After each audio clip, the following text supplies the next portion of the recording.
جوع نص الليل بيبقى عايز حاجة دايما تكون ايه، تكون سريعة كده. ولو بقى شتا وسقعة عايز حاجة سريعة وسخنة. فانا كنت جايبة دي من مدة ومدكناها كده في الديب فريزر لوقت زنقة، فوقت الزنقة جه دلوقتي جعانة وسقعانة وعايزة حاجة يعني تنجزني.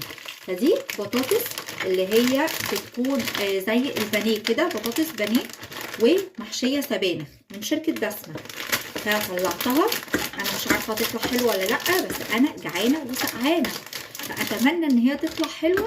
عشان يعني ايه، مش عارفه بقى الصراحه ممكن اعمل ايه لو طلعت مش حلوه.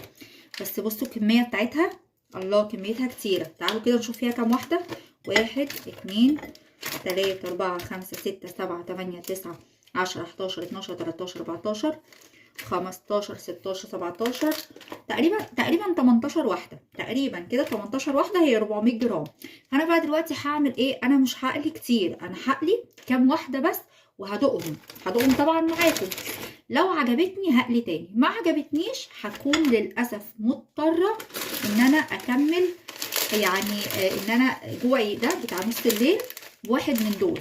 لكن لو عجبتني هقلي منها تاني ويبقى كده ايه، مية مية. فهروح اقلي شويه كده وارجع لكم وادوق معاكم. كنت خايفه لحسن تفك في الزيت، بس الحمد لله الحمد لله ما فكتش. بصوا قليت دول بس كده، يعني دول هدوق بيهم. بس يعني لو حلوه زي ما قلت لكم كده تقريبا هكمل بقيه الكيسه.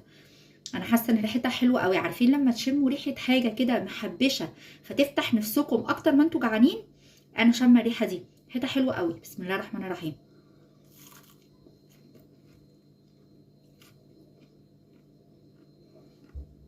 مم. سخنه، سخنه قوي، سخنه قوي قوي قوي، بس مقرمشه قوي.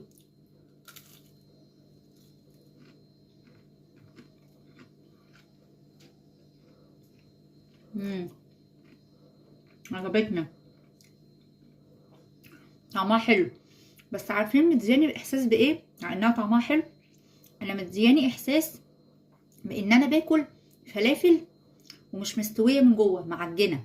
يمكن عشان لونها او طعم التحبيشه اللي فيها، مش عارفه، بس الطعم قريب كده. لكن هي طبعا من جوه طريه عشان هي بطاطس، فالشيء طبيعي ان هي تكون من جوه طريه.